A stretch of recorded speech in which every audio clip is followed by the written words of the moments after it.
I've been stuck in Portugal since early December with a broken alternator. So did I finally manage to get it fixed and get myself moving again? Stick around and you'll find out.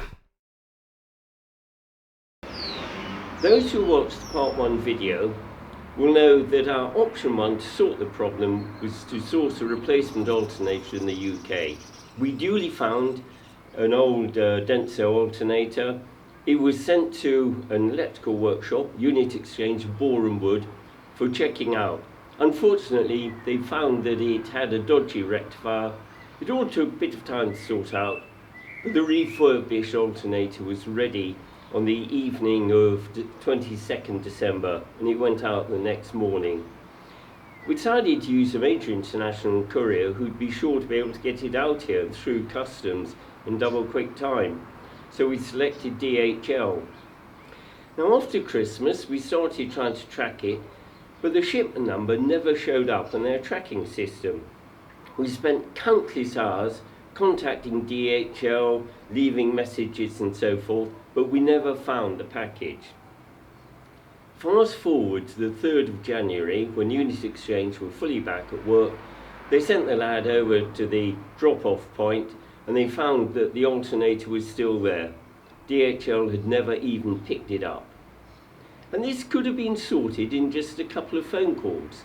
And I think of all of the people we contacted there, and not one of them appears to have picked up the phone. What a load of Jamie bloody Jobsworth. Anyhow, Route 1 came to a crashing halt. Now Route 2 was to get the alternator repaired over here. On my first attempt, I took the alternator out of the Defender. I walked over to a local garage. They had a look at it and sent it on to alternator specialists in Beja, in the Alan Tay show. I walked back on the appointed day to pick the alternator up. It was there, but it was still unrepaired. Apparently the guys in Beja confirmed that it was faulty, but said it was an obsolete model and they couldn't get the parts, whatever they were. They didn't specify. So rather downhearted, I had to bring the alternator back. And by then I'd walked nearly 50 kilometres to the garage, going there and back on 2 separate occasions, and I was no further forward. Second attempt, I went to a highly recommended auto electrical workshop in Castro Verde, not a high-tech place, but run by a very experienced bloke, perfectly good enough for me. He had a look at the alternator and said if I took it out the Defender he'd sort it for me. So I got it out.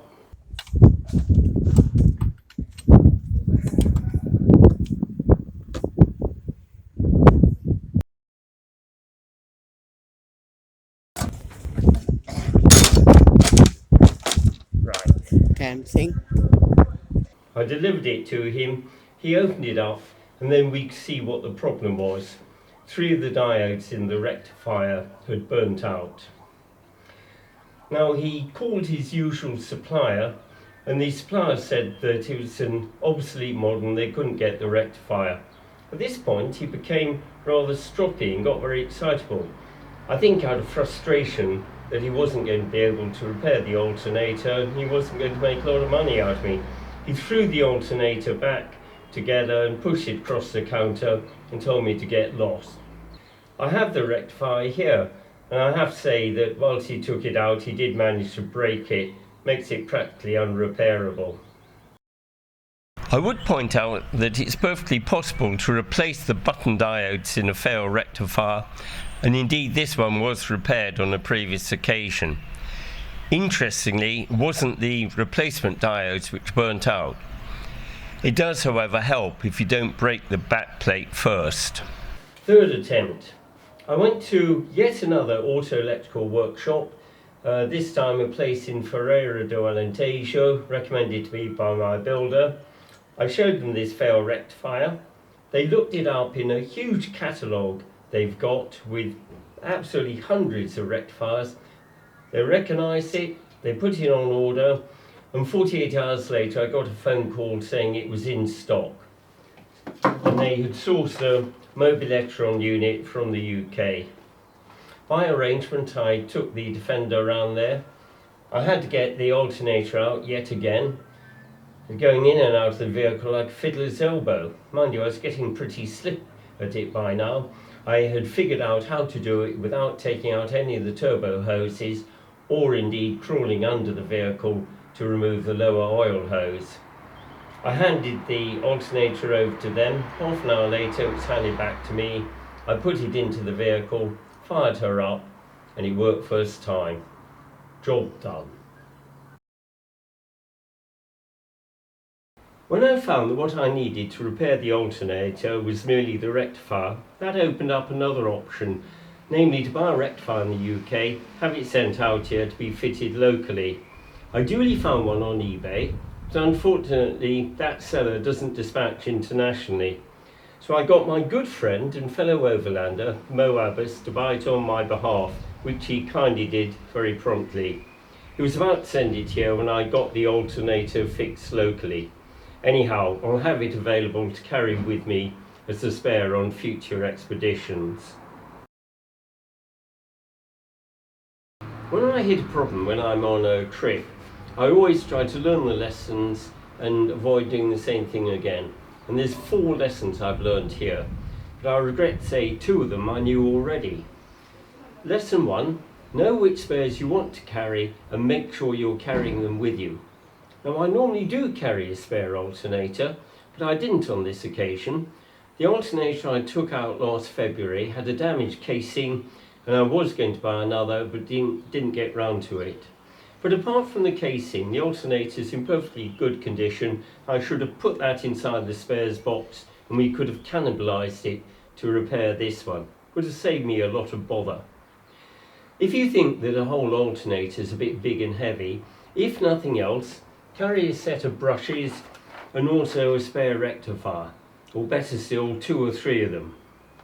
But joking apart, if you get high temperatures inside the engine bay and the alternator's working hard, you can always burn a diode, so you do need to have spares with you. Lesson 2. If there's anything unexplained with the vehicle or something's changed, you've got to get to the bottom of it, because it's so often an indication of an impending problem. And this is something I know already. Now I did notice there's a green LED on the split charge unit which will be on constantly, and this was blinking. I did a few checks with the multimeter, everything seemed fine, so I left it at that. Big mistake. I think actually that one of the diodes had already failed in the alternator, and the charge controller was successfully compensating for this. I should of course have taken the alternator out, sent it to a workshop, and they'd have found the problem. Or instead of checking it with a multimeter, if I'd used a digital oscilloscope, I think I'd have found a rather spiky output waveform, which would have told me there was a problem. Anyhow, my mistake. Lesson 3, and this one I got right. When you go abroad, you need to have a good support network at home who can help you if anything goes wrong.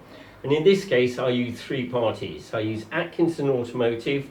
They have actually supplied me with a couple of engines in the past, and I dealt with them over a number of years. I use Unit Exchange to refurbish the alternator. I think they've done 4 or 5 over the years and a couple of starter motors, and my friend Mo. And they all came to the rescue when I needed it. That's what you need. Lesson 4, well, my recommendation is never to use DHL if you need an international courier. I was staggered at their incompetence in losing my alternator and also their treatment of me as an aggrieved customer. So in answer to my own rhetorical question, yes, I did get moving again. Very happy about it too. And I'm going to try and make up for lost time before I have to leave Portugal. On reflection, I think this alternator problem has delayed me longer than any other problem I've had on a previous trip, and it's all my own fault. However, if this video prevents anyone from suffering a similar problem in the future, then it's all been worthwhile. Bye for now.